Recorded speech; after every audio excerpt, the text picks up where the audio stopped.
Bonjour à tous et bienvenue dans cette vidéo où je vous présente le top 3 des nouveautés audibles pour cette fin d'année. Ça reste un choix personnel bien évidemment. Le but de cette vidéo c'est d'inciter les gens à se remettre à la lecture, vu la quantité d'infos et de vocabulaire enrichissant que contiennent les livres, que ça soit audible ou inaudible. Vous trouverez tous les liens dans la description, et si vous voulez un format particulier n'hésitez pas à le demander en commentaire. N'oubliez pas de mettre un petit j'aime, ça fait toujours plaisir, et abonnez-vous, c'est gratuit. Je vous laisse avec la vidéo, bon visionnage à tous.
En pleine santé, heureuse, tout ce que Faye souhaitait pour elle. Tout ce qu'une vie sans Jacques avait rendu possible. « Maman, maman, regarde, je sais nager sans flotteur !» Faye sourit avec une mine ahurie pour montrer à sa fille combien elle était impressionnée. Julienne nagea en petit chien vers l'extrémité la plus profonde de la piscine, laborieusement, mais sans ses flotteurs bamsés abandonnés sur le bord. Ingrid suivait nerveusement des yeux sa petite fille, mi-assise, mi-debout, prête à plonger à la rescousse. « Ne t'inquiète pas, maman, elle gère. » Faye but une autre gorgée de café en s'avançant sur la terrasse. Sa tasse était presque vide, elle aurait mieux fait de prendre un cappuccino. « Elle s'obstine à rester dans le grand bain, » dit la mère de Faye, l'air un peu désespéré. « Pour ça, elle tient de sa mère. »« Oui, merci, j'étais au courant. » Ingrid rit et Faye fut frappée de constater, comme tant de fois au cours de ces 2 dernières années, combien sa mère était belle, malgré ce que la vie lui avait fait subir.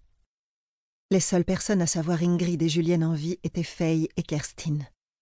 Pour le reste du monde, elles étaient mortes toutes les deux. Julienne tuée par son père. Un crime pour lequel Jacques purgeait une peine de prison à perpétuité en Suède. Il avait failli détruire Faye. L'amour qu'elle éprouvait pour lui avait fait d'elle une victime. C'était pourtant lui qui s'était retrouvé le dindon de la farce. Faye rejoignit sa mère et s'assit près d'elle dans un fauteuil en rotin. Ingrid ne quittait pas Julienne des yeux, sur le qui-vive. « Tu es obligée de repartir ?» demanda-t-elle sans lâcher sa petite fille du regard. Le lancement de la filiale aux États-Unis approche à grands pas et le travail ne manque pas pour préparer l'émission de nouvelles actions. Il y a aussi la négociation à Rome. Si j'arrive à conclure un accord, cette société sera un important atout pour Revenge. Le propriétaire Giovanni veut vendre. Il s'agit juste de le convaincre que mon offre est la meilleure. Mais comme tous les hommes, il se surestime grossièrement. Le regard de sa mère passa avec inquiétude entre Faye et Julienne. « Je ne comprends pas pourquoi tu continues à travailler autant. Tu possèdes 10% de Revenge. Et avec tout ce que t'ont apporté tes actions, tu n'as plus besoin de lever le petit doigt jusqu'à la fin de tes jours. » Faye haussa les épaules, finit son expresso et posa la tasse sur la table en rotin. « Bien sûr, une partie de moi aimerait bien rester ici avec vous. Mais tu me connais, je mourrais d'ennui au bout d'1 semaine. Et quel que soit le nombre de mes parts, Revenge est mon bébé. Je préside toujours le conseil d'administration. En plus, je me sens une énorme responsabilité à l'égard de toutes les femmes qui sont entrées dans le capital, ont investi et possèdent aujourd'hui des actions de Revenge. Elles ont pris un risque pour moi, pour l'entreprise, et je veux continuer à la diriger. Ces derniers temps, j'ai même songé à racheter des parts supplémentaires, si certaines souhaitaient vendre. Dans tous les cas, elles feraient une bonne affaire. Sa mère se leva un peu quand Julienne fit demi-tour au bout de la piscine. Et où est la sororité et tout ça? Dit-elle. Je n'ai peut-être pas la même vision que toi de la loyauté entre femmes. Les temps ont changé, maman. Les femmes se serrent les coudes. En tout cas, Julienne est OK pour que je fasse un saut à Rome. On en a parlé hier. Tu sais que je te trouve très douée. Tu sais que je suis fière de toi. Faye prit la main d'Ingrid. Oui, je sais, maman. Prends soin de cette petite fripouille, qu'elle ne se noie pas. Je serai bientôt de retour. Faye s'approcha du bord de la piscine, où Julienne haletait, alternant brasses et tasses. « Salut, chérie, j'y vais. »« Sale !» Julienne but la tasse en essayant de saluer de la main tout en nageant. Du coin de l'œil, Faye vit Ingrid se précipiter vers la piscine. Dans le séjour, ses bagages l'attendaient, et la limousine qui devait la conduire à Rome était sans doute déjà arrivée. Elle souleva sa belle valise Louis Vuitton pour que les roulettes ne rayent pas le parquet sombre et brillant, et se dirigea vers la porte. En passant devant le bureau de Kerstin, elle la trouva penchée sur son ordinateur, ses lunettes comme toujours au bout du nez. « Toc toc, j'y vais. » Kerstin ne leva pas le regard. Elle avait une profonde ride d'inquiétude entre les yeux.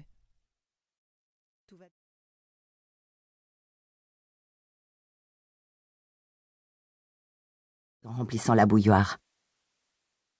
Elle lance un regard un peu exaspéré à Angela et à Lizzie, mais je sais qu'elle est heureuse que je me lève encore pour elle les matins d'école. Elle est grande, oui, mais c'est encore mon bébé.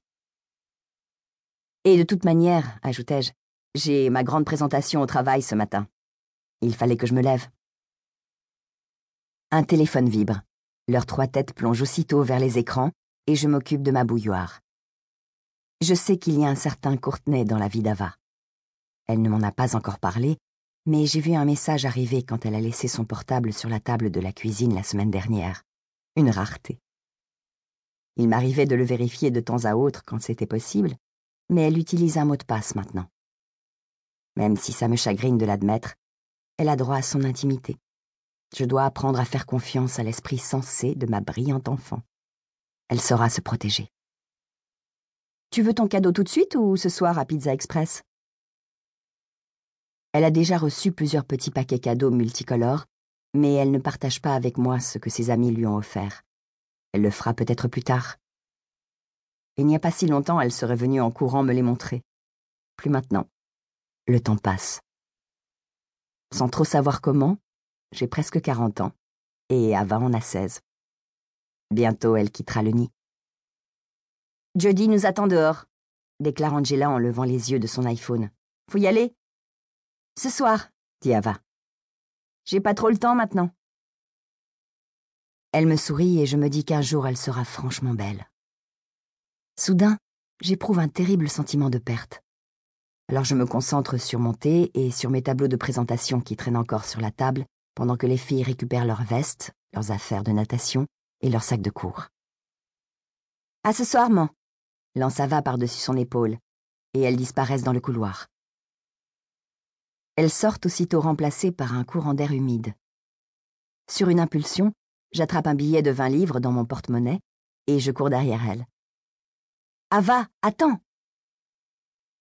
Je ne porte que ma chemise de nuit, mais je suis déjà dans l'allée, brandissant le billet.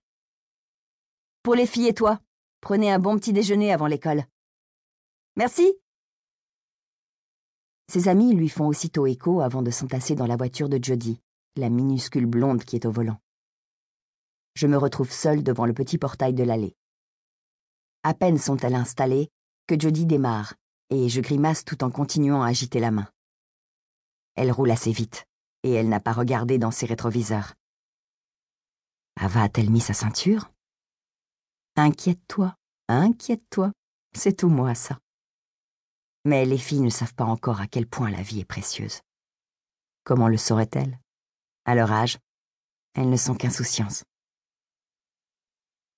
L'été approche, mais le ciel est lourd de pluie. Il fait frais, presque froid. J'attends qu'elles disparaissent au carrefour et, quand je me décide enfin à rentrer dans la chaleur de la maison, je remarque une voiture garée un peu plus haut dans notre rue paisible. Je me fige. Elle ne m'est pas familière. Bleu sombre. Je ne l'ai encore jamais vue. Je connais toutes les voitures de la rue. C'est devenu une habitude chez moi de noter ce genre de détails. Celle-ci n'est pas du quartier. Mon cœur s'affole dans ma poitrine. Un oiseau qui s'acharne contre une vitre. Je ne bouge plus. Je ne sais pas quoi faire. Le froid m'envahit. Le moteur de la voiture est éteint. Mais il y a quelqu'un en volant. Un individu massif. Trop loin pour que je distingue son visage. Me regarde-t-il? Il y a comme un bourdonnement dans ma tête. Je m'efforce de respirer. Alors que la panique menace de me submerger, un autre homme, encore en train d'enfiler la veste de son costume, descend l'allée devant chez lui tout en faisant signe au type dans la voiture. Je remarque enfin le petit macaron rouge. Easy Cabs. Le soulagement est tel que j'en ris presque. Presque. Tu n'as rien à craindre, me dis-je, alors que le taxi me dépasse sans que personne à l'intérieur s'intéresse à moi. Tu n'as rien à craindre, et Ava non plus. Il faut que tu te détendes. Plus facile à dire qu'à faire. Les années se sont chargées de me l'enseigner. La peur ne me quitte jamais vraiment. J'ai bien quelques moments de répit où je peux presque oublier le passé, jusqu'à ce qu'arrive un événement insignifiant comme celui-ci qui déclenche la panique, comme si mon ventre était tapissé de goudron qui ne demande qu'à bouillir.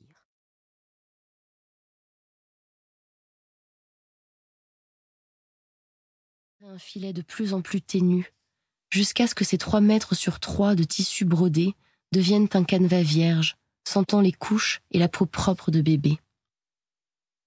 Il me faudrait conserver ce dessus de lit comme un livre du Moyen-Âge, en ne le dépliant qu'avec une extrême parcimonie et dans des conditions optimales, sans trop de lumière ni de mouvement. En le rapportant chez moi, j'étais confusément persuadée que la maison ne fermerait pas, qu'au dernier moment quelque chose ou quelqu'un nous sauverait, qu'il y aurait d'autres babioles à haïr et à adorer, et que même si la maison disparaissait, elle irait forcément refleurir autre part. Avec tout ce dont j'avais chargé mon appartement, le lit de la Blanche, les miroirs, la table de nuit, la table basse, les serviettes, le petit ventilateur, le souvenir de la maison survivrait, c'était obligé. Mais les objets ont une façon si gracieuse, si discrète de s'acclimater. Lorsqu'elle nous a rendu visite, ma grand-mère m'a demandé extasiée où nous avions trouvé ce lit superbe, si solide. Prise de court, j'ai parlé d'un marché aux puces de Reinickendorf, même si tout dans ce lit dénonçait le bordel. Qui pouvait avoir envie d'un miroir incrusté dans la tête de lit, percluse de moulures romantiques, de colombes et de gerbes de laurier en fleurs? Mais posé là, dans la chambre, il avait perdu tout son ridicule érotisme. Il avait l'air humble, d'une bonne affaire inespérée. Et lorsque j'ai annoncé qu'il nous avait coûté à peine 30 €, ma grand-mère a répété que vraiment c'était un lit adorable. Comment avions-nous fait pour le transporter jusqu'ici? Or, ça a été une galère pas possible, me suis-je entendu répondre. Il pleuviotait ce jour-là, et on s'était levé à 7 h du matin pour aller louer une camionnette à l'autre bout de Berlin, parce que j'avais eu les yeux plus gros que le ventre et qu'on devait récupérer, en plus du lit, 4 miroirs, 2 tables et un nombre considérable de merdouilles auxquelles je n'aurais pas accordé un regard si je ne les avais pas connues dans cette maison. On s'est garé sur le bateau, juste devant la porte, d'où entraient et sortaient quelques-unes de mes collègues et une troupe d'hommes de main russes armés de mètres à ruban et de tournevis. C'était la première fois que je voyais cette porte si désespérément ouverte entre les 2 boules de buis. Ça ne sentait pas le déménagement, ça sentait le redressement fiscal, les huissiers, la débandade. Au premier étage, tout était déjà vidé. En passant, Yuta a embrassé la pièce d'un long regard triste et soupiré.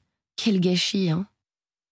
Et elle est partie en prétextant un rendez-vous, mais je pense que ça lui mettait surtout un coup de voir le lit disparaître de la chambre. Ça nous a bien pris 1 heure pour le démonter, parce qu'il était en 3 parties incroyablement lourdes, absolument pas faites pour être transportées. Quelqu'un avait conçu ce lit pour qu'il reste là, qu'il n'ait jamais à en sortir. Le sommier n'est qu'un assemblage de planches de bois massif.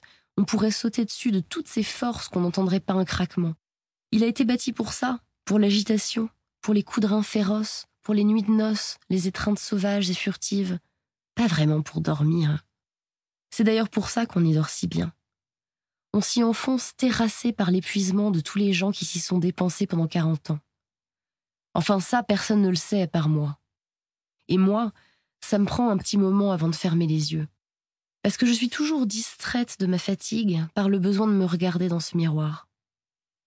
En tournant la tête, j'ai toujours l'impression que je vais voir, derrière les globes de mes fesses avantageusement ramassées, la commode blanche où Winger rangeait les draps, la lampe en forme d'étoile, le tableau mièvre d'une blonde à sa fenêtre. Et j'entends presque la soupe musicale qui filtrait des haut-parleurs et que je compterais avec ma playlist sur la chaîne hi-fi. Ce jour-là, j'ai bien cru que le lit ne sortirait jamais de la chambre. Qu'il allait falloir le mettre en morceaux, comme on le faisait jadis aux bébés qui se présentaient par le siège et qu'on ne pouvait pas accoucher. Même après avoir extrait une bonne 50aine de vis, le cadre de lit s'est fendu lorsqu'on a essayé de le soulever. C'était impossible. On a dû appeler à la rescousse les 5 Russes qui démontaient un autre lit dans une autre pièce. On aurait dit des employés de pompes funèbres. J'ai regardé le parquet, plus clair à l'emplacement du lit, en songeant qu'au moment où ces lattes avaient vu la lumière pour la dernière fois, la patronne était une toute jeune femme, et les 3/4 des filles qui passeraient dans cette chambre n'étaient même pas nées. La poussière avait le même âge. On a chargé le camion, on est parti fourbu, couvert de crasse, et ça a été la dernière fois que j'ai contemplé cet immeuble, ces pièces, ces boules de buis, cette rue de Wilmersdorf, la dernière fois que j'ai senti cette odeur. Au lieu de quoi, je brode sur mon histoire de marché aux puces providentiel, où une paire de miroirs ayant coûté 400 € à l'origine, comme le stipule l'étiquette derrière, nous a été abandonnée à 20% de son prix. Et cette lampe, et ces serviettes, et ce vide-poche,